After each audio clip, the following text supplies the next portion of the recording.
Hey everyone, welcome back to E14 Podcast. I'm Jamie Britt. And I'm Heath Britt. And together we're E14. The views and opinions expressed in this podcast are those of our own and not the United States Navy or our respective commands. So take it or leave it.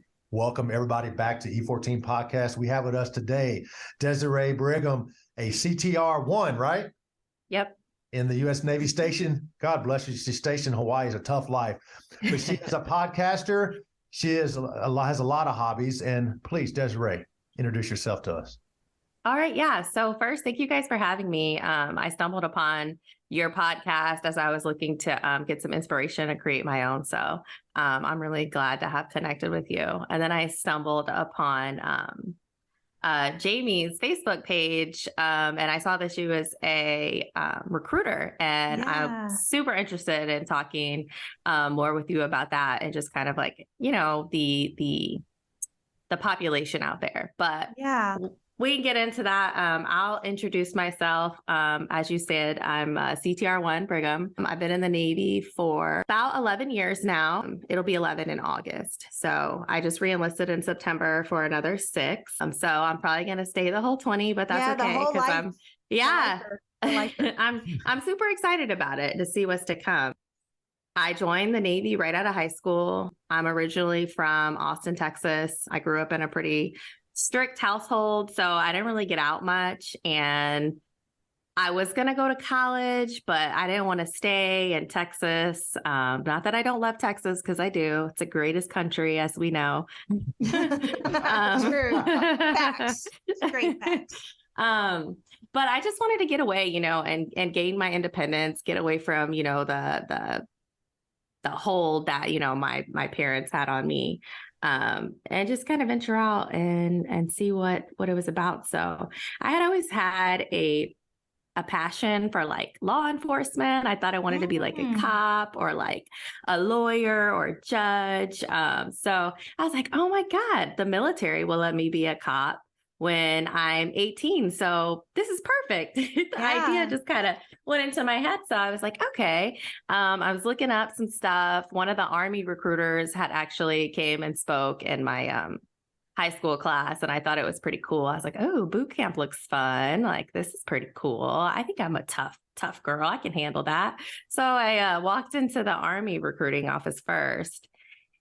And I was like, okay, this might be an option. And then I went over to the Navy office and I was sold. I was telling my recruiter, I want to jump out of airplanes, or I want to be a cop too. I want to do something cool. And I want to be a dog handler. I also love dogs. I have 3 of them right now. So do we. Awesome. He was like, not knocking on the MAs out there, but he was like, you really want to stay on gate guard, because it's probably what you're going to have to do. I was like, oh no, that's not for me. Same thing. I was like straight MA until I found out what they did. And I was like, let me rethink some options. I never wanted to be a damn cop. I mean, I had a criminal justice degree. So I was like, oh yeah, that's perfect for me. Yeah. And I realized what they did, and I was like, I'll think about some other options. Exactly. So I took my ASVAB. I scored well enough. I think they were a little surprised, just because based off the scores that they got in the area, they were like, oh my God, you should do one of those cool intel jobs. So I was like, what is that? I've not known anything about this type of stuff. So I said, all right, cool. So I signed in as a CTR, and I love it. I went off to boot camp, A school, C school, headed to my first tour. I was actually stationed in San Antonio, Texas first. So It was kind of nice. Yeah, I wanted to get away from home, but it was actually kind of nice to have the comfort and security of being at home and close to my family and friends. We're so similar, because my first duty station was Corpus Christi, and I'm from Houston area. So. Oh, boom. Yeah, super close. Yeah. So I enjoyed my first tour. It was a bit of an adjustment, just living the military life, as I'm sure it is for anybody. But I was being a CT, working in the building that I was working in. It was kind of like a desk job. The stuff that I was doing was pretty cool. But I wanted more. Like initially said, I was like, I want to jump out of airplanes. So I was looking for an opportunity to just do more. I really wanted to deploy. So I heard about this opportunity to go in the special operations community, and I could still work as a CTR and do my analyst job in that capacity. So I went ahead and I applied, I screened, I got selected. I headed that way after about 4 years in the Navy in 2016 to my first special operations command. And I guess I can get into kind of the story now. Yeah, for sure. I'm interested though, Dezarae, because I retired out of a special operations command. Okay. And I'm going to get into it. I'm going to let everybody know you have a wonderful podcast called Seeds of Triumph. And you talked about that in your first episode, and how what I liked what you said was, and we'll get into your story, but it just hit me, you showed up, you had to prove yourself. Yeah. I showed up as a damn senior chief and I still had to prove myself. Yep. It don't matter what your pay grade is, about what you can bring to the team. Correct. Exactly. And that hit me when you said that, because that's how I felt. Senior chief walks into a fleet command. He's a freaking senior chief. You do that in a special operations, you're just another dude or dudette in your case that has to prove themselves. So please carry on with your story about that. Hit me in your first episode that I wanted to touch base with you on that. Yeah, and that's a big part of the story, just having to prove yourself. So so I showed up in 2016. I was super excited. I felt pretty comfortable with the knowledge that I already had from my previous experience at my first tour in Texas. But they sent me to school for about the first year, was kind of training. But backing up to when I first arrived, I was an E5 at the time. So I joined the Navy and I got mapped at boot camp E3, advanced my first tour to E4, and then to E5 towards the end of that. So I showed up, like I said, to my command 4 years in as an E5. And I was actually pretty junior. That command is pretty top heavy. And a lot of the special operations community is top heavy. You got mostly, E7s, E6 officers, supporting those efforts. So I wasn't necessarily intimidated, but I was lower ranking, especially coming out of where I was kind of higher ranking, just stepping into, those leadership opportunities. So showed up there and it was very different. Like you just said, I felt like I had to prove myself. I wouldn't call it bullying, but it was kind of like, now I'm the new guy, and being the new guy comes with a lot of things. Like, all right, you have to take out the trash every day. You're going to stay here till, 1600. And just because in case something happens, you're on the hook. You're going to do all these jobs that nobody wants to do because you're the new guy. But it's also not bad because you have all that time and opportunity to, get your head in the tech manuals, in the books, learn your job. Because one of the things that was really appealing to me about going into that community was, you have to be sharp. Like, you're going to be the only one in the room with that knowledge, that expertise, and they're going to be depending on you to know your stuff to help team support the mission. So that might scare some people away. You were the only CTR there then? Not the only CTR. So the way that it worked was, there was a group of us, CTs, and we were all in the same department, and we would get farmed out to different outstations supporting the teams, the special operations teams, when it came time to do deployments. So at that point, you would be the only one. But they tell you that in the beginning, right? In the screening process, it's good to know, just in case, that might scare you away. But no, I was super pumped about it. Like I said, I love my job. So all that to say, like, I was really excited to be there and finally get to do some stuff. I wanted to touch on something that a lot of people don't understand about the teams. So when you get deployed, like you said, you're the only CTR there, whether you just got there yesterday or you've been in the business 20 years. Right. So the thing about the special operations community that I really like, you got a lot of lateral movement. Nobody was putting baby in a corner. You had to really know your job. You had to know how far left or right you could go before you got in trouble. Right? Because they just want the job done. They don't give a shit how you do it. Yeah. They want the mission completed. So being that junior, which at E5, one command is pretty junior, you don't have a lot of time under your belt, as far as experience, right? So you really had to know your rate Yep, know you how really had far- to know it. Yeah. I tell Really did. anybody, if you have listeners out there that are like thinking, right, this is so cool, it's so cool. Like, it is really cool, and you can do it too. Like, don't be intimidated. They're really looking for smart technical experts that can be independent and that have the confidence and the ability to perform under pressure and just get the job done. So don't let that intimidate you. It's an awesome thing. But yeah, going back, like I said, it was different, very top heavy. They treated you different. Like I said, new guy, they kind of didn't interact with you as much as you would think. Like, I was kind of expecting, without knowing what I was getting into fully, like a warm embrace, like somebody that was going to take me under their wing, show me the ropes. And that just didn't happen. You kind of had to ask for it, which it makes sense, right? Because in that community, everybody's busy. They're not there to baby you. You have to be independent and figure it out. So it was different, but I adjusted to it. But then they would always say, like, you're a new guy until you complete your first successful deployment.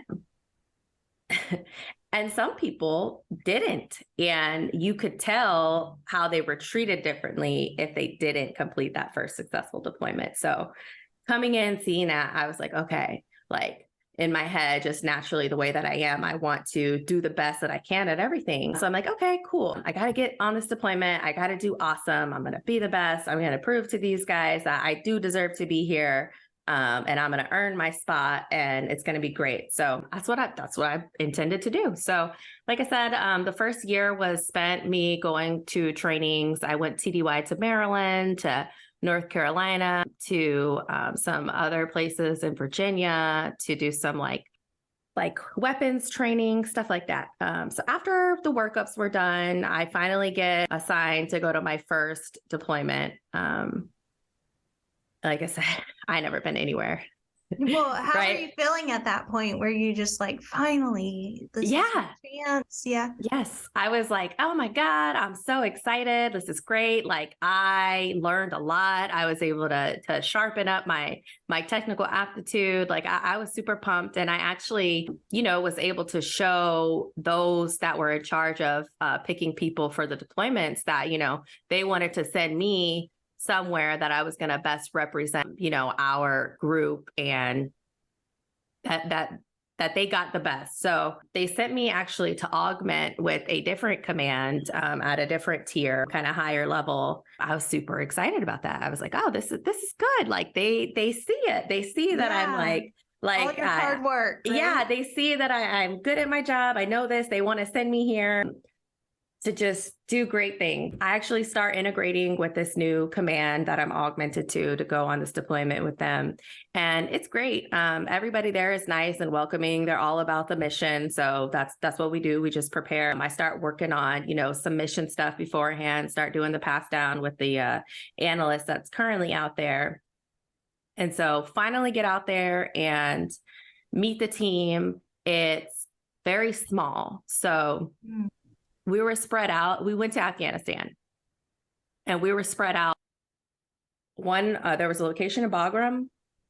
There was a small location in Kabul at the airport, and then another location in Kabul still, but in a different area. So the location that I was at, it was me as the only SIGINT body. We had 2 military members, 1 officer, 1 E7, other military bodies from the command that I was augmented to. And then we had 2 civilians to support. So I think that was 5 people in this small room, small building rather. And that's where I would work every day. And so as you can imagine, we were all pretty close. And I didn't know these people, but I got to know them, and we all worked pretty closely together. We depended on each other a lot to get the job done, get the tasks done that we need to support the mission. And when I say the mission in this specific case, it wasn't like, it wasn't what you would think in a sense that like it was time sensitive per se. We were doing stuff to plan for future operations to happen. So there was no pressure as far as timeline goes. It was just really about just getting in the computer, doing our intelligence stuff. And as soon as we got something, then we would push it along. but So we for- weren't under. Go ahead. For those listening that are out there and wondering what a CTR does, can you give us just a baseline of what your job entails so that they're following along? Oh, yeah. Yeah. So CTR, it stands for Cryptologic Technician Collection.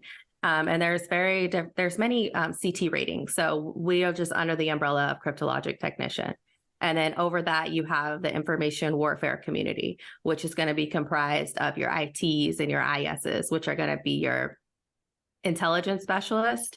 And the ITs are the information technicians. And so they kind of work with computers, repairing computers and building networks for the Navy and all that. So the cryptologic community, however, deals with the different intelligence disciplines.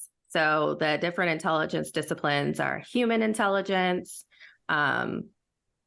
imagery intelligence, geospatial intelligence, electronic intelligence, and then signals intelligence. So signals intelligence, again, that is my CTR bread and butter. That's what I was trained to do for the Navy. And like I said, I love it. I still love it. You're the second CT on the show. We had a CTI, but she's not anymore. She was a CTI. She was, yeah. Okay. But yeah, that's one of the races I didn't know a lot about. I met one CTR in my whole career. Not a lot of people do. Yeah. And there's a lot of really cool opportunities for us. So yeah, so we're in the small work center, and this is kind of where the story starts. Well, let me back up. So I meet my the person that I was replacing. It was another female. She was a CTR1, and she kind of gave me a warning about the person that was there, the E7.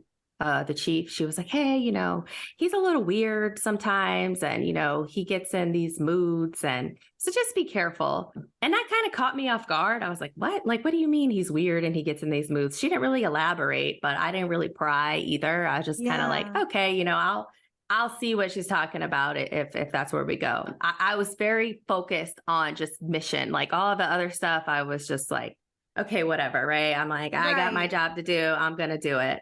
So that's kind of why. Anything like me, when you check into a new command, everyone wants to warn you about certain people, and you're like, I'll make my own judgments. Exactly. Yeah. Exactly that. And so I want to say about a week into the deployment, I realized what she was talking about, because he started calling me out of my name. Like he would call me beautiful or gorgeous, and it was just really inappropriate. And I didn't say anything. It made me feel really weird. I'm like, all right, well, I don't know. Maybe he's just been away from civilization from too long. Like I started making excuses for him. And then it got to a point where it just didn't stop. I want to say 2, 3, 4 weeks into it. It started like into touching, like he would try to touch my shoulder or touch my waist. And then it progressed even further to where he groped my butt. And so, oh my gosh. Yeah. So while we were, and so that I never. Dezarae, real quick, when you called him the E7, let's keep it E7. He ain't no damn chief. True. Got it. I love that. Yeah. Let's keep it at that. Yeah. Yes. Yeah. Let's carry on. Love it. So like I said, I never experienced anything like that before. When I had first gotten to that command, even, and my parent command, there wasn't anything like that going on. I wasn't really warned or cautioned about any of that. It wasn't on my mind. Obviously the Navy. That had to be very confusing for you too, because you're like, this is my chief, the person that's supposed to like lead me, guide me, mentor me, write my eval. Like that was I'm sure very confusing at that point, because you're like, okay, well, he's calling me beautiful, but I also want this guy to like me or to see what I'm capable of so that I can, so that I can get a good eval or just be good in the eyes of the chief, quote unquote. Right. So yeah, I'll go into that a little bit more. So that particular person, he was operationally in my leadership, but outside of that, administratively, right? Because I still had the parent command, and this is important for later in the story. I had 2 chiefs that knew me, that were supposed to be over me administratively to make sure everything was done, to make sure I was okay, to check in on me, right? Because they're over these sailors that are farmed out all over the world. You know, you got people in Europe, you got people in Africa, I'm in Afghanistan. So they're in a headquartered position. I want to say, I forget where they were, but they were at a headquarter position, and their job was really just to make sure logistically, administratively. This is your first line supervisor, but you still had your parent chiefs. Your AdCon. Or Yes. at home. Right. Okay. But don't think for a second that they ain't gonna reach out to this dude and be like, hey, how's Petty Officer Brigham doing for you? You know, and he hasn't said so. He hasn't said so. Well, actually, you guys are gonna be in for even more disappointment because wow. It gets worse. Yeah, they have a key part in what happened as well. This starts happening. I'm like, all right, I'm just gonna ignore it, right? And it's not like me to just ignore it.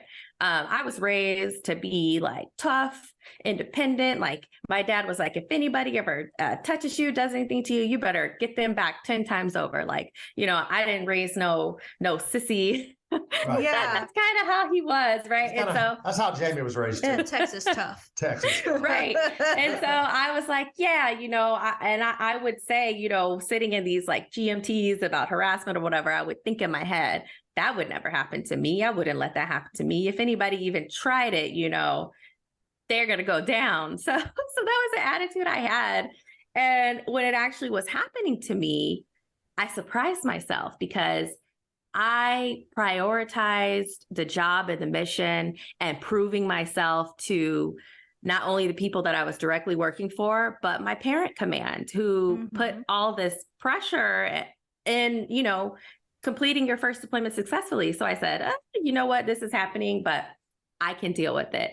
And if I say something, there's a potential for me to cause drama, or people may not believe me. And you don't want to be, I mean, this is so common as a female sailor. You don't want to be that guy who like went high and right and was like, this is happening. And then all the guys are looking at you like, oh, she can't handle a little, like, you know. Exactly. Especially in the special operations community, you know, the female population is so much smaller.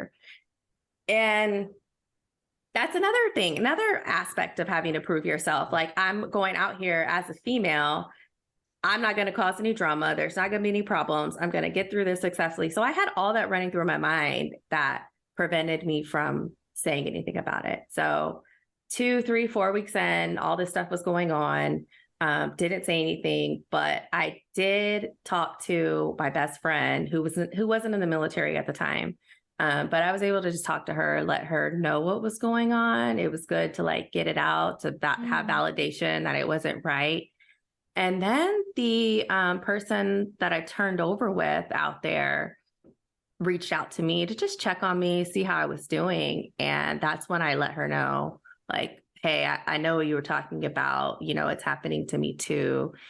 And I told her that I didn't want to say anything because I didn't want to cause drama. And I'm like, okay, she'll understand. But she was like, you really should say something, like, this isn't right. It happened to me. And I was like, yeah, but, you know, like I said, I was conflicted. I was like, I just want to keep my head down, do my job. And get out of there. Right? Yeah, and get out of there unscathed. She reported it. So about a week after her and I had that conversation, I got an email from some random lieutenant from the command that I was augmented to, asking me to call him. He let me know that he was doing an investigation. So I got on the phone, we talked. He told me that he was going to be the investigating officer for this person and asked me if I would be willing to give a statement. So at this point, I'm like, you know what? All right, fine. Why not? Why not? You guys already started this investigation. I'm going to be honest and forthcoming and write you a statement about everything that's been going on. So I did that, submitted it. I want to say the turnaround was pretty quick. Shortly after that, maybe a week later, that E7 that was harassing me, call it being inappropriate, making me feel uncomfortable, packed up his things and he was gone.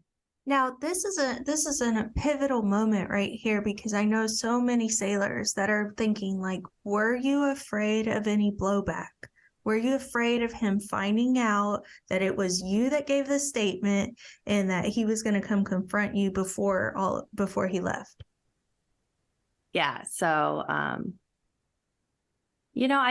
didn't really think that I would get any blowback or retaliation from him specifically, but it came not from him, but from other people.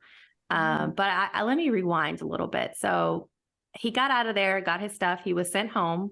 But real quick, Dezarae, you yeah. didn't even tell the whole story. And I'm going to say it because this is how big of a piece of trash this dude was. It's on your podcast, so it's not like I'm the first one saying this. I might have been getting there, but yeah, go ahead. He tried to come in your room. Yes, that's where I was going next. Oh, yeah, okay. So yeah, I apologize. No, it's okay. So me backing up a little bit.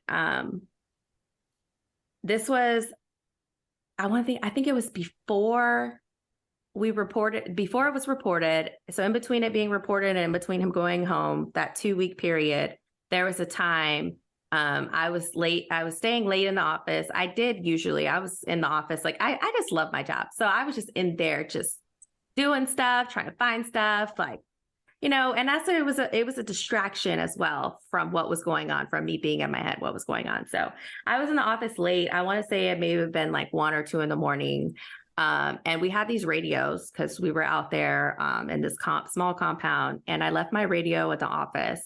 Unknowingly, it happens sometimes. Go into my room. We each had our own rooms in this like row of Connex boxes. And his room was in the same area as mine. So I hear a knock on the door shortly after I secured in my room for the night. And I'm like, who? Like, what? Who is this? And it was him. And I was like, what's up? He says, oh, you left your radio. And I cracked the door, right? I didn't open it all the way. But he tried to force himself in the room, and I had to be like, what are you doing? No, I took my radio, and that was that. But something in me just felt like intentions were bad. And I felt like it could have went way south if I wasn't able to kind of just have that immediate reaction to make sure that he stayed outside. Yeah, I mean, I can imagine just, oh, hey, Chief, come on in. Everybody has their guard down because that's your chief. Like, you're Right. like, all right, Chief, come on in. Right. But I'm sorry, I left my radio. You're already, you did something that was wrong, or, you made a mistake or whatever. So you're like, okay, come on in. Like, I could totally see that happening. Yeah. But I'm so glad I wasn't like, right, because he already showed that he couldn't be trusted, and he made me feel uncomfortable. So I was always on high alert around him. So I just, yeah. Ugh. That was bad. Yeah. It's crazy. And so he got sent home, and I think it was a 6-month deployment, and I only completed for the 6 months because after he left, things got even worse. The people that were stationed, or that were still part of the unit, but that were located at Bagram, people that were located at the other site, they started talking. And now, and I'm an outsider, right? I'm not even part of this command. Like, oh, she made it up. Or not only were they saying that I made this up and that I was lying and I got him sent home, they were telling people that I slept around with a bunch of different team guys and these different units. One, that's not even possible because, like I said, we were separated. So I don't know how that even came to fruition, but people were saying it. People were believing it. People were treating me different. I became ostracized. I couldn't even effectively do my job anymore. They were going to a different SIGINT body and a different unit. I believe it was either a civilian or an army person that they were going to get what they needed. And it was just terrible for me because I was so excited and I had done all this work, and I was really just in the midst of everything that was going on, still trying to do my job and support the mission as best as I can. But they made it impossible. I think I had pretty thick skin to deal with the rumors that were being said. I tried to ignore it. I knew that that wasn't me. They tried to Right. comment on the way that I dressed. We didn't wear uniforms out there. We wore civilian clothes. So they tried to make comments about the way that I dressed, and the whole, oh well, if she didn't wear jeans, then he wouldn't have felt inclined to touch her, like stuff like that. And it was so sad and toxic. So here we go. I'll bring back up my AdCon. So I'm finally at a point where 4 months into this thing, I can't handle it anymore. I'm losing my mind. I never experienced anything like this before. I don't want to tell my family because it was just, I didn't want to involve them in that. I didn't want my dad to be. Embarrassing. It was embarrassing. Yeah. I didn't want my dad to be worried. My best friend, she wasn't in the military, so I don't think she understood everything, but she was still there to listen. But I was just dealing with this on my own. I was very isolated. I became very depressed. And I was just spiraling into this really low point. So I went to medical, and it was pretty bad. That my depression was getting pretty bad. And I went to medical, and I was like, I got to go home. So I was talking to the command that I was augmented to, their travel and their admin team, and they were able to get me funding and flights and everything to get out of there to get back to the States. And so after that happened and was arranged, I had to let my administrative chain of command know. And at the same time, right, that was the first time I reached out to them about what was going on. And you might be surprised, because chiefs are supposed to be that support, right? Their sailors are supposed to feel comfortable going to them with problems and asking for advice on how to navigate those things. And I really wish that I felt comfortable going to them while I was going through all of that. But the truth is I didn't. I didn't really like or respect them. During training and workups, they were very immature. They were kind of doing the whole cool guy thing. I didn't trust them. They did things that rubbed me the wrong way as far as the way that they talked down to people. And I say it was two of them.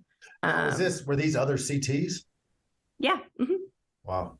Mm-hmm. So once shit finally hit the fan, right? And I was like, I got to come home. This is all what happened. I was like, okay, I got to let them know what's going on. Yeah. So they're not surprised that, that they hear from somebody else, like, Des got sent home. So I called, and it was a very short conversation, and I let them know what was going on. And it was pretty much like, okay, you got everything figured out. Cool. Very short, very unempathetic. I don't know what I was expecting, but very brief, short phone call. Let them know what's going on. Got sent home. Got back to the airport. Nobody from my command was there.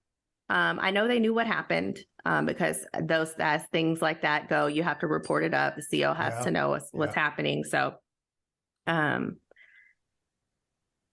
somebody from the command that I was augmented to, it was a master chief. She actually showed up to pick me up from the airport and make sure that I was, able to get back to my home and had a place to stay, and I was okay. So I'm so thankful for her. I'll never forget. She showed me so much support and compassion, and just, awesome woman. So I'm back at my parent command, and leadership changed. And there was a E8 senior chief in charge now. He was the senior enlisted of our department, right? Department of CTs. Okay. Yeah. So I'm back, and people are like, why is she back from deployment early? Like, they're not due to come back for another 2 months. And I could feel the vibe. So I'm back at the command, walking around. People are making up rumors. they'd heard rumors. It's a small community, right? Everybody Yeah. talks. Mhm. So I'm like, people are talking about me and I know this. And They're probably it didn't like, feel oh, she good. got pregnant. She's pregnant. It's funny. It's funny that you say that because that was the case. That was what was being said. Yeah. And that's another kind of thing, being a woman in that community, you have to deal with as well. So it wasn't fun. And I want to say, in the way that I felt, honestly, the blowback, the retaliation, the aftermath of what happened to me on that deployment was worse than what actually happened. And the reason it was worse is because everybody else made it worse. Mhm. Instead of believing me and what happened or supporting me or, trying to be there or asking if I was okay, they decided to shun me out and call me names and treat me like shit. And it was bad. I felt very alone and isolated. Now, did you have any like fellow junior enlisted friends to talk to, or was just your friend from back home? Did you have any like buddies over at that command, your parent command? So a lot of I wouldn't call them. I wasn't close to a lot of people. And I'll say this is why. And I think I mentioned it in my first episode, was because it was just a different culture. Like, one, you had to prove yourself, but a lot of them like to go out on the weekends or drink, and that just wasn't my thing. I was very much like, I like reading books, I like running, I like just doing things to stimulate my mind. And I also just took things so seriously. I was like, okay, I got to be the best. I'm going to do all this. So I would tend to, on trips, just like stay in my room, read a book, watch a movie, study, work on my own personal hobbies. So it could have just been a personality thing. Yeah. And that's why I didn't have a lot of close associates. And then the people that I were close to, we had done workups together and they were still deployed. Right. So really I was back at the command. Yeah. Just alone. And not only was I alone, I didn't have support, and people were spreading rumors about me, treating me differently. So I mentioned the change in leadership. And so now we had a E8, a senior chief in charge, and he knew what happened. And I want to say that he was the only person that reached out when I got back and, made sure that I was okay, checked in on me, made sure that I understood what, resources and support were available to me as far as like mental health care goes. So I thought that was really nice. I was like, okay, this is a breath of fresh air, that this new person is here. He cares. He noticed that I was being treated differently. And I want to say I was back at the command for maybe a month, a little over a month. He was like, hey, there's this opportunity for you to go TDY to this other place and, work and do this, really cool stuff. Would you be interested in doing that? And I'm like, oh my God, yes. Like, send me away from here. Yeah, get. I was like, get me out of here. These people don't like me. I feel lonely. I'm still depressed. Yes, that would be awesome. So he set that up, made that happen. At this point, I was confused about what I was feeling. And to move it back to mental health, I had never had any like real things that happened to where I thought that I'd never been depressed before. I never had panic attacks before, but that's what started happening. And now, I was like, okay. At any point were you like, dang, I shouldn't have said anything. I should have just let it go. I could have got through another 2 months. What was I thinking? No? Okay. And at your lowest of depression, right? You said you were pretty bad off. Especially you were bad off before you went to the command. I'm sure going back to the command didn't help getting shit on while you were there. It did not, because I felt even lower after I got shit on. How bad? I mean, really, can you explain how? Yeah, I can talk about it now. For a long time, I wasn't able to talk about it, and I'm so much better. It was so bad to the point where I did contemplate suicide. Wow. That's sad. Yeah, I felt super alone and unsupported and worthless. I set out to do these great things and it didn't work out. And I just, like I said, the lack of support was just totally just what really kind of set me over the edge. But yeah, I was very low and I contemplated suicide. And that's when I knew that I needed to talk to somebody. Before I went TDY to this place, I went to see the social worker that was at the command. So the thing about the special operations community is they do have a lot more mental health resources and support. It's really awesome. Yeah. So the reason it took me so long to go and talk to somebody while I was there is just because I didn't want to. I didn't want to unpack or talk about what I was going through. The whole concept was really foreign to me. And we talked about that on the show. Like, we're so good at compartmentalizing everything that it's so hard for us to seek help because we're like, let me just pack this away in a box and put it over to the side and press on.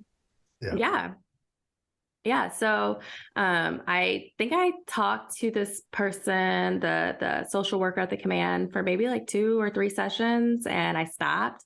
Because it was just too much for me to deal with. I was just like, I was like ugly crying, like hiccuping, like I couldn't stop because I had to like relive through everything that was going on and really face the emotions. So I stopped talking to her because I just couldn't take it. But I was like, I got to do something. So I felt like it was like a new start. So I check into this new place that I went TDY to. I'm working with a bunch of different people still in the special operations community. And I know that some of them knew of my name and heard, but they didn't make me feel, bad. I felt very included. They never brought it up. It was good. Like that was a good team of people that I went to work for. So that was very refreshing. So on the personal life side of it, I was like, I have to do something. Therapy's not working. So I was like, what can I do? What can I do? I got into bodybuilding. Bodybuilding was something that I always aspired to do. My dad did bodybuilding for a little bit. So I kind of thought like, all right, maybe I can use this to distract my mind from thinking these negative thoughts. And not only that, but I felt like it was another way to prove to everybody that I'm going to go and I'm going to do this bodybuilding thing and you guys are going to see me and know that you didn't break me. So I kind of used that to fuel my motivation to do something so challenging and arduous. So I hired a coach. I didn't know much about it. I found a coach and got into a gym and we started preparing. So I want to say about 9 months after I got back, I was competing in my first show and I won the entire show. It was a natural federation that I was competing in and I got my pro card. So if you win, your class and then you compete in the other classes, you can go pro. So I did. And it was completely unexpected, right? I was just I was doing it because it was always something that I wanted to do. I wasn't like striving to become a pro or anything. And some people do dedicate lots of their time to achieve that goal. So the fact that I was just able to do that was awesome. And in those 9 months through the process of me, working out, going to the gym, I found it very therapeutic. Learning how to do posing. And it was just a complete change of my lifestyle, cooking my food. I was reading lots of books. I actually got my personal training certificate while I was doing all of that as well, because I was just so interested in it. I just fully immersed myself into the world of weightlifting, bodybuilding, physical training. And so because it was something you could control when your whole work environment and everything else was out of control, you could control that. Yeah, exactly. And it built up my confidence a lot because I had little to no confidence after what was going on. Like I said, I felt worthless. I felt alone. It was a complete turnaround. So did my bodybuilding thing. I started working out, taking pictures. I looked great, going to the beach, doing my posing. And I found this support system in the gym, these like-minded people that were working towards the same goals. Some were military, some weren't. But we were all just in there, and we had these shared goals and the shared mindset. And so I was really able to find the support that I needed in the gym and in that community. So yeah, and things were going good at the place that I was TDY to. I was doing great. They had great things to say, to report back to my parent command about the work that I was doing for them. So things are really looking up for me. And I finally started to feel like, that was just a little ripple in my past. It was a bump in the road. Yeah, it was a bump in the road, and I can't let that ruin my personal life, my mind. Now, I still was hesitant. I still was very apprehensive about the special operations community that I was in, because here we go. There's more. You remember the E8 that I told you guys that helped me get to this TDY? Well, as I'm doing my bodybuilding thing, it's normal. You guys probably see on Instagram, if you follow any bodybuilders or pages, to take pictures, progress pictures, posing pictures, posing videos. It's just kind of part of the lifestyle. It keeps you honest, and it's a good way to get feedback and all that. And you're practicing for the competition. You can't go to a competition and just start posing without practicing, right? Exactly. Yeah. So I was doing that. I had my page. People from my old command were following me. People from my new command were following me, and it wasn't abnormal for coworkers to follow each other, or a senior chief or a chief to follow an E5. Like in that community, everybody's just supposedly really close, and so they're friends on social media. So right. This senior chief was friends with me on social media. At the time, I didn't really see it as inappropriate or anything to worry about. I actually looked and saw that he was friends with everybody else in our department on social media. So I didn't think anything of it. But in that time that I was preparing and posting these pictures and stories, he would start commenting on it. It started out like, "Oh, that looks good. How did you cook that?" Because I would post a picture of my meal or something, and innocently, I'm just like, "Oh, you just do this and you do that." And then it started becoming, him commenting pictures on like a selfie that I posted after I did cardio, like, "Oh, that must have been a really good workout," stuff like that. And I was like, okay, this is kind of weird. And then, so I stopped responding to those comments on social media because he continued to do it. And when I stopped responding to those, I was getting messages to my regular cell phone, like, "How are you doing? Just checking in on you over there. Heard you're doing good things.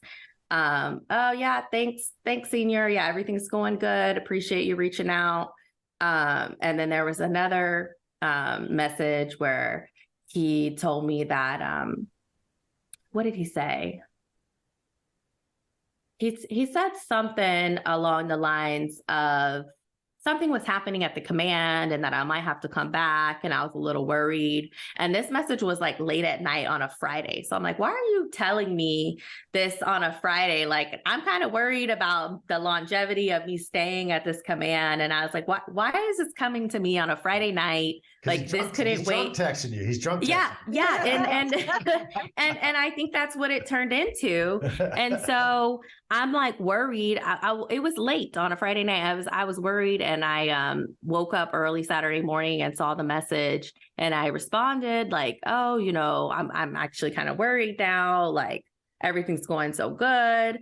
And his response was like, "Oh, I'm sorry. I didn't mean to freak you out. Everything's okay." And then he sent me a like $50 Starbucks gift card via email, right? Weird. He's making a face. Yeah, via email, like, "Oh, sorry, I kept you up. Here's coffee on me." And I was like, all right, that's really inappropriate.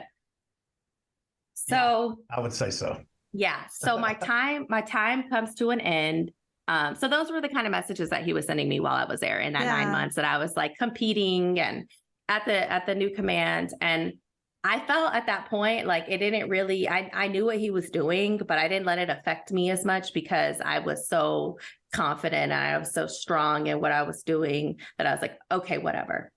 So I go back to my command after this TDY is over because it had to end. And I actually find out that I have to go on another deployment. I was on the hook. They just didn't have anybody else.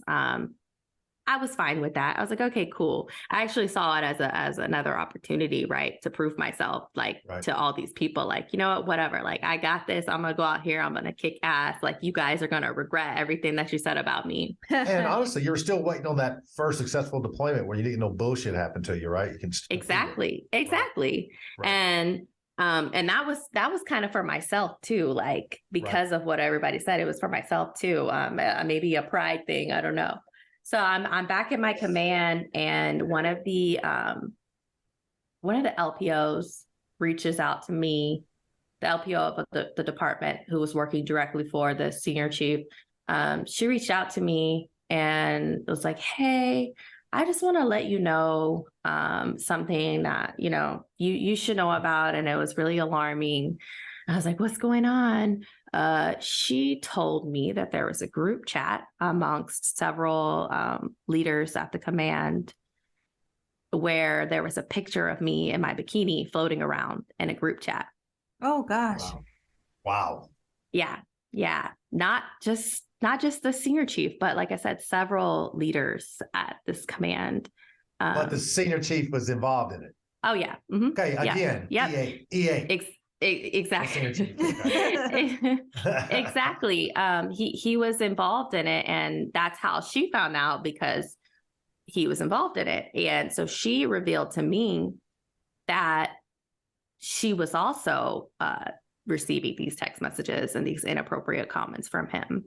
And that not only was she receiving it, but there was another female first class in our department that was also receiving these messages. So we all get together and we start talking and sharing, you know, what's been going on. And another investigation launches. Not because of me. I didn't report anything. Yet again, I was like, I don't want the drama. Yeah, you were scarred already. Yeah, I was like, I don't want the drama. I don't need something else now, right? Especially after the aftermath of what happened the first time. Yeah. But I was hit up by another investigating officer. It was a lieutenant in a different department. Another damn lieutenant. She asked me if I'd be willing to provide a statement, and I did. I let her know what was going on, timelines. I had screenshots of all the messages, the proof of the gift card. I think she received the group chat messages from somebody else. So she had what she needed, but I wasn't there to really follow up or hear about the outcome. Because like I said, I was on the hook for another deployment. So I got into the workup training pretty late. So I had a lot of catching up to do. So I was focused on that, and I was still doing my bodybuilding thing. I ended up completing my first pro show. I competed in my first pro show right before I went on deployment. So that was pretty cool. And then I went on my deployment. I went to Africa, and it was pretty cool, actually. It was with a whole new group of people. Djibouti? No, I was actually in Mogadishu. Oh, okay. Yeah. But I did visit Djibouti. We had to go there first. I hear it's beautiful this time of year. You know, Djibouti is a fun base. They got some fun recreational activities. Yeah, you know, Jamie spent a year there. A year. Oh, okay. So it lost the luster after a year. Honestly, Dezarae, I spent a week there waiting on the ship to pick me up. I had the best old time. Yeah. Because I was just drinking beer, playing ping pong. I had no job because I was just there as a transient. So yeah, they have awesome. like a bar there. They have a Pizza Hut.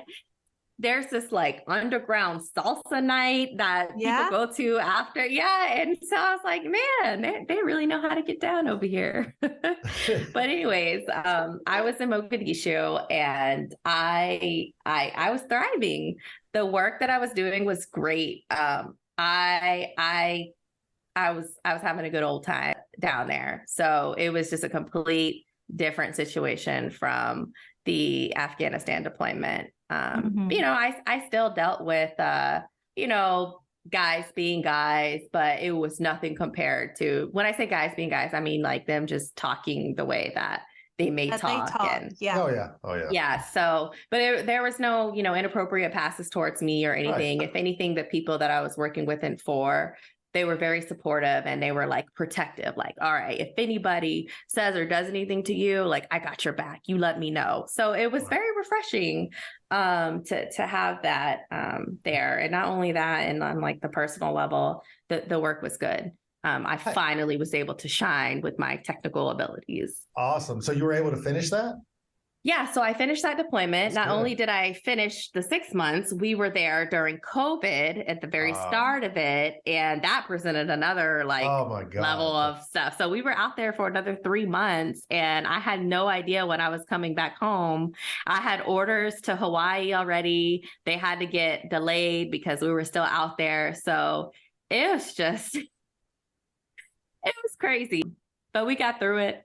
You know, I'm thinking about, so you right when you left that deployment, you pretty much were done with that command and went to where you're at now, Hawaii. Correct? Okay, so you spent at least 3 years of that command off and on, right? About 5, almost And 5. So you were there 5 years. Almost 5 years. And the whole time you were just dealing with bullshit. Yeah. I know I've seen people get to a command and it might be a little bumpy at first, but they seem to, you know, everything works out. Or if they're still having issues, a lot of times they bring it upon themselves. They just dirtbags, you know, lack of better terms. But you just got, you didn't see a ray of sunshine. Nope. Past the point. 5 years. My first command was almost 5 years. I cannot imagine. I loved it. I can't imagine dealing with that shit for 5 years. I get it. I would be depressed too. I would be as low as I could be. I don't blame it. I'm sorry that happened. I'm sorry. And I feel bad that it was the senior enlisted, the ones that are supposed to make your life a little better. Yeah. Did that really were the catalyst to your unhappiness. That's terrible. Yeah, it is. It really is. And I'll get into the effects of that. So I came back from that deployment finally after 9 months. It was better than being at that damn command, probably. Right. And it was COVID too, right? So we were still like social distancing and quarantining. So a lot of my time back after the deployment, before I went off to Hawaii, my new command, I was alone. I was quarantined. And I wasn't doing the bodybuilding thing because that wasn't happening. It was COVID. So I was really looking forward to getting back and jumping right back into bodybuilding, which I use as kind of like my coping mechanism, but I couldn't do that. So I fell unexpectedly, I fell right back into that deep, dark depression. Because at this point, I didn't have a deployment distracting me. I didn't have my bodybuilding stuff distracting me. I was at home alone, quarantining during COVID. Yeah. So I was just alone with my thoughts. So I luckily they do this. There's like these post-deployment health assessments, and we all were required to, after we get back, talk to the social worker. So in my conversations with the social worker, she was like, yeah, you need to start getting regular therapy and seeing somebody. Cause I was honest about, you know, everything at that point. And I was able to talk about it a little bit more. So with her, I think we met once a week, which was great. That was the most frequent I had ever talked to somebody. We met once a week and we did therapy. She taught me some techniques and things of that nature. And it was okay. It was okay. So everything's not for everybody, right? But it was just nice to talk to her. One of the things that we talked about that really resonated with me is that, you know, she told me that I have to realize that none of that was my fault, that none of that was my control, because I had put a lot of pressure on myself, and I had kept saying like, well, what could I have done differently? Mm-hmm. What could I have done to make sure that this didn't happen to me? Is there anything I could have done differently? Should I not have, you know, worn the clothes that I was wearing, or should I not have said anything? Should I have not made a statement in the first place? That's when I started thinking those thoughts. Yeah, because that's so validating to have that therapist or that person say, like, no, you are in the right. Because I remember, I mean, I've been a victim of abuse before, and it's just like, am I crazy? Am I the one that's making this up? Am I acting inappropriately? Am I crazy? Right. And Because at it's this point, it didn't validating. happen not once, but it happened twice. And I was like, Yeah. well, what should I not have posted those pictures? Like, what am I doing to attract this energy, this negativity? Like, so that was really what I got out of it, was just like finally getting out of those thoughts and understanding that it wasn't me. I just found myself in these unfortunate situations, and it's a them problem, not a me problem. Right. So that helped me with my confidence. And after COVID kind of died down, I don't want to say it died down, but we had to go back to work maybe every other day. And I started having panic attacks every time I would go into that building, because I would think of just everything negative, all of the feelings of the people that talked about me and said these things, and lack of support. I was like so nervous and anxious. And there were sometimes I would even like find myself like starting to cry on my way into work. And so finally I was sitting in the office, just kind of sitting there awkwardly waiting my time out because I had to be there. And I started having panic attacks, and I was like, what is this? I'd never had a panic attack before. I felt this tightness in my chest. I felt like I had to cry, but I couldn't cry. A big lump in my throat. And this was happening every time I was going into this office. And I finally said it was a first class, the LPO of the department at the time. I was like, I'm not coming back. I can't do it. I was like, I'm not coming to work. Like, do what you got to do. Put me on paper. I'm not coming to work. So I guess she told the SEL at the time. At this point, it was another E8. I don't have anything bad to say about this person. He's a really good senior chief. He's a master chief now. I'm thankful that he was in that position during that time. So she obviously told him like, hey, Des said she ain't coming to work. So he gives me a call and he's like, what's going on? I let him know, and I think he was privy to most of the things that happened to me throughout that whole time. I was like, hey, I'm having panic attacks. Like, if you still want me to come to work, I'm going to tell you the same thing I told her. I'm not coming to work. I'll go check myself into the hospital if that's what I have to do, but I'm not coming to work. And so he was like, you know what? Here's the number to the command psychologist. Give him a call right now. I think at this point it was like 8 or 9 p.m. at night. He was like, give him a call right now. Talk with him and we'll get you what you need. And I was like, okay. So I call him, let him know what's going on. And he talks me through the whole panic attack stuff. And he's like, you're going to be okay. This is what you need to do. I don't think that you should go check yourself into the hospital because of X, Y, and Z. Just kind of like the negative effects that could happen because of it. He's like, you're about to PCS. Like, I'll talk to your chain of command and we'll set up something to where you don't have to come into this building. So they did that. And all that I had to do prior to me going to Hawaii was just do my checkout. So I was just at home doing therapy, taking care of myself, working out, going to the gym. And all I had to focus on was myself, my mental health, and moving away from this command. So that was great. Awesome. So now you're in Hawaii. How's Hawaii going? Now I'm in Hawaii, and Hawaii is going great now. And I would love to actually tell you guys and everybody else kind of like the big turnaround, right? Like I mentioned in the beginning of this, I re-enlisted for 6 years. Yes, so awesome. After leaving, I was done. I'd lost faith in the Navy. I'd lost faith in all leadership because it wasn't just the E7 and the E8. It was the collection of everybody who just kind of just left me there to rot, if you will, that I felt like didn't care. I was definitely done with the Navy. I was like, I don't have time for this shit. I have a bright future ahead of me. I can do whatever I want to do. I can get out and now I'm a CTR. I have a degree. I have a security clearance. Like, I don't need this shit. So, like I said, I plan to just go kick it in Hawaii, put my feet up, do the bare minimum and just ride my time out. I think I had just 3 years left on my enlistment and extension. But I got to Hawaii and checked into, so here in Hawaii, right, the command that I'm at, it's a huge command.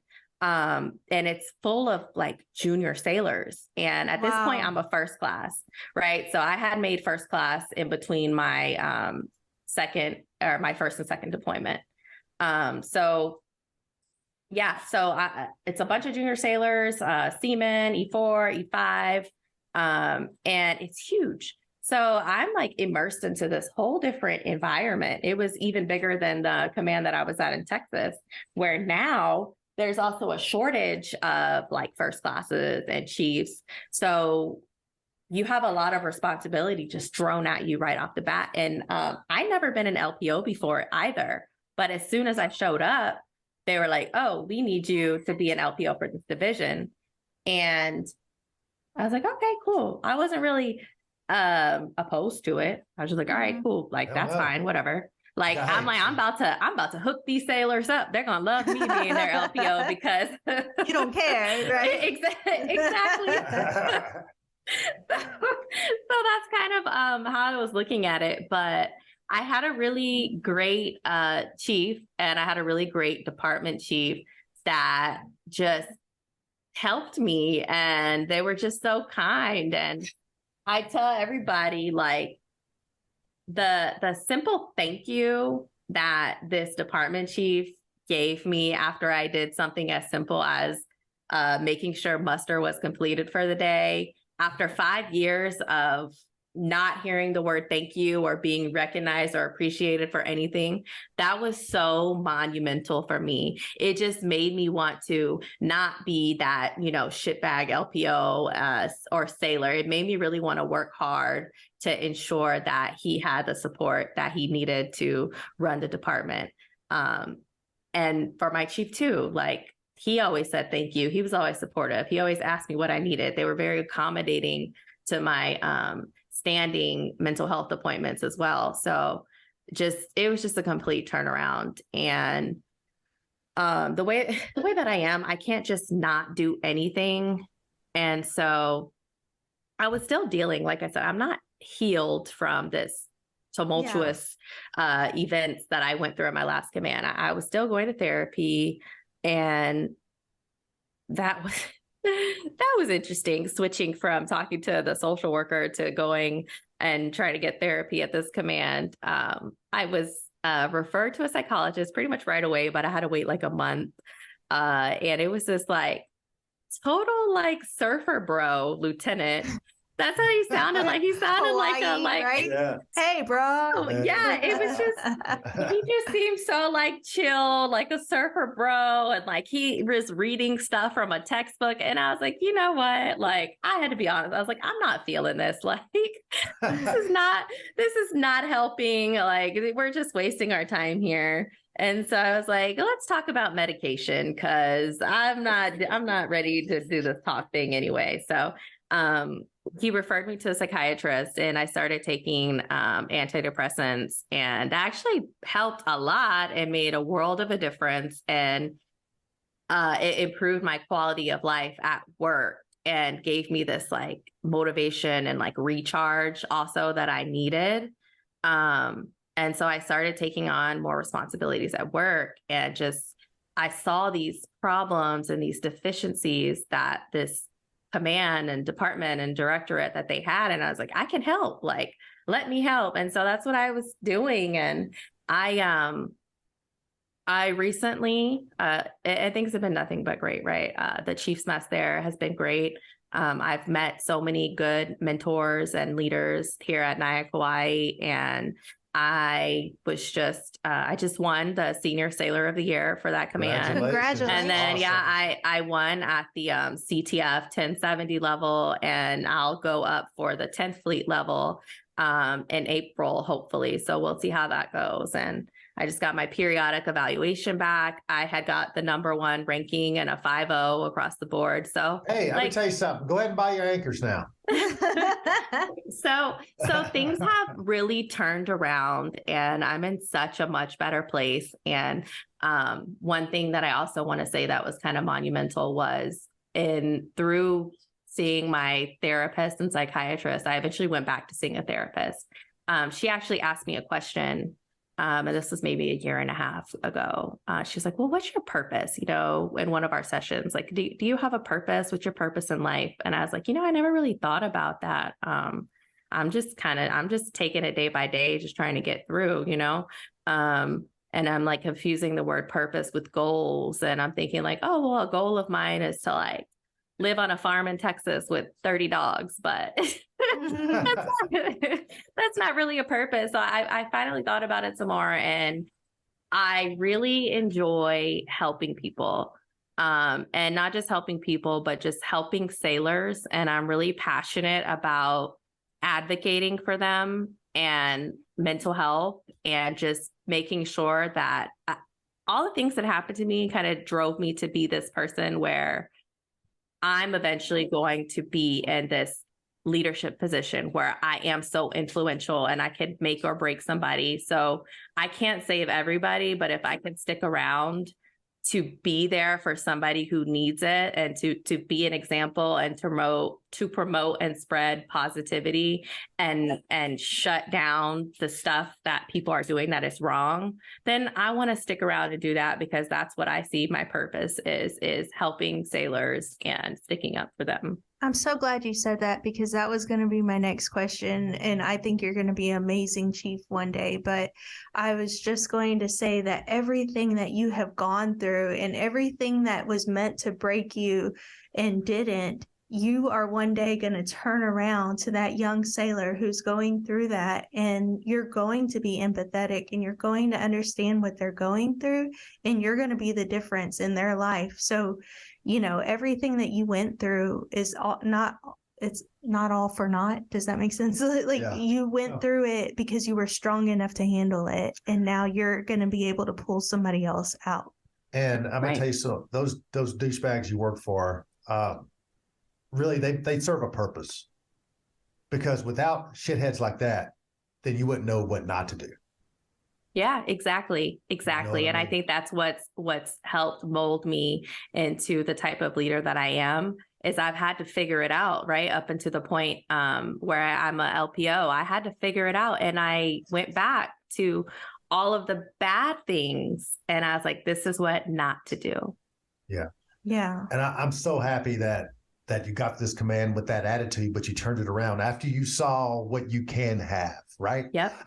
And don't think for a minute that the department chief and your division chief or whatever don't appreciate the effort you're giving them. You appreciate the way they're treating you, but they appreciate the way you're treating them too. And they made it known, and that was fine. That was good to get that appreciation and recognition. That's why you're Sailor of the Year. Yeah.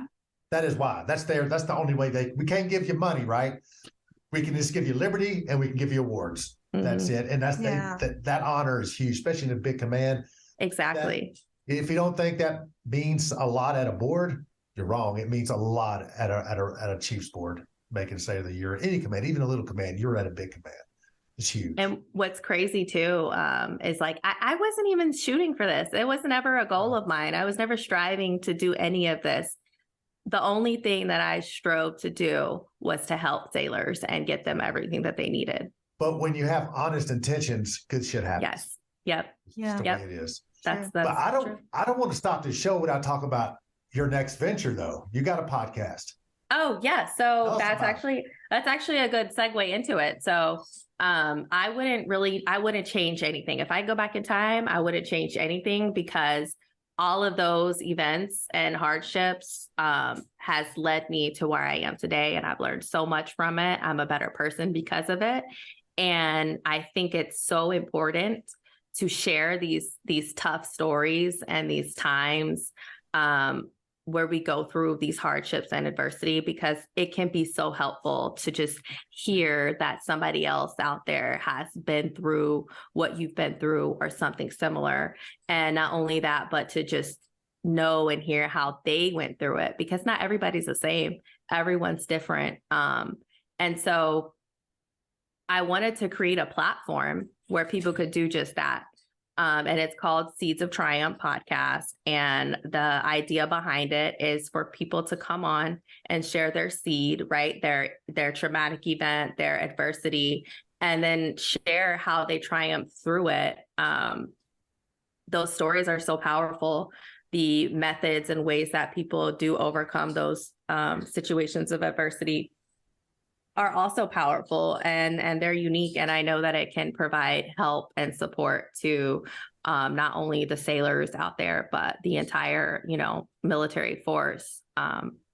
And something that really, I just started it, like you said, back in January. What really kind of gave me the push to do so was me being in these Facebook groups like Ask the Chief or the First Class Mess or Female Enlisted Sailors on Facebook, and, looking through Reddit pages. And there's so many cries for help and so many messed up situations that people post about in there. And recently, I don't know if you guys tuned in to or are on Reddit, but the MCPON went on Reddit and he did an AMA and Ask Me Anything. And some of the questions that were asked were, what is the Navy doing to address mental health? Or what are you doing with the rate of suicides? And I don't want to say I didn't like his answers, but the answers that he did give were critiqued and that they were kind of vague. And it wasn't what the audience, I think, was expecting. And so that kind of drove me to be like, you know what, we can't continue to wait for our leaders and policymakers to lay out the blueprint to tell us what they're doing or to put the plan in place. I have faith that they're working on something, but I don't want to wait for them to do it. I want to do something organically, right, and intrinsically, not just me, but everybody, right, to try to help this issue. While it's not going to solve it, right, we can at least help each other right. by sharing our stories. Sharing stories are huge because you always relate with that human side, especially like what you talked to us about. And it's a lot of what was on your first episode of your podcast, Seeds of Triumph. If you're there's somebody's going to hear that and like, damn, that happened to me. And look, she's doing good. So I can do good. And this is what she did to get to her good spot now, even though she's still working on it. Every day's a struggle, right? Exactly. Nothing can happen to you and every day's a damn struggle. So just the fact that, people that have these things that happen in their life just makes it a little harder. But people relate to people. Yeah. And I think actually this past week, I received one of one of our listeners told me, I have never felt more seen when I listened to the episode, one of the episodes that we did. And I was like, there it is. That's what we were going for. Mm-hmm. I want you to know that you're seen, you're heard, and that there's other people out there, you know? And Dezarae, you got a good show. And all I can say is advice, keep doing it. Yeah. Because if you keep that show a year, you're already at 5%. Because COVID, everybody had a damn podcast, right? After COVID, nobody has a podcast anymore. Yeah. And I even find it hard for us to keep doing it sometimes because life gets in the way, right? But we gotta, we used to do one every week, and it was easy because we had nothing else to do. Mm-hmm. But now, like, we might do every 2 weeks. Sometimes we'll get every week. It just when we can, right? But it's still a passion. It's just that we gotta make time for it. And the episode you had with Toy, great. I'm halfway through it. She, like I said, Seeds of Triumph. She was in college and got pregnant. Now she's a chief with 3 kids, married, working on her doctorate. She had to drop out of college. So things like that. And she just launched her website where she is a licensed therapist. So marriage counselor. Yeah. Right? Yep. Yeah. She's awesome. Like she's one of the best chiefs and people, honestly, that I've ever met. And she's given me so much great advice and mentorship. She is like a fantastic example of a role model, and just that's things like that should just keep you going. Yeah. Right. And I Yep. can't Keep thank doing you the show. enough for being so open with us and sharing your story, because I know it's just something that somebody needed to hear. Yeah. Yeah. I know it's hard. It was hard for you, but I appreciate you being so candid. Yeah, it's a lot easier now, right? Like I'll tell you guys, before, I even want to say maybe recently in the last 6 months, it's gotten a lot easier for me to talk about this. But because before I would just always cry, just tears of streams, you know. Yeah. Yeah. Definitely. Yeah. So But we're gonna wrap it up. But if you can stick around for a second, we'd like to BS with you for a minute. of Before we course. let you go. Ladies and gentlemen, we just spent over an hour with Dezarae. She is an awesome sailor, evidently sailor. Congratulations to that. Looking forward to seeing you in khaki soon. But she is a podcaster. She's a survivor. We look at her, we don't see a victim, we see a winner. And with that, We wish you fair winds and following seas. Oh, my blooming life.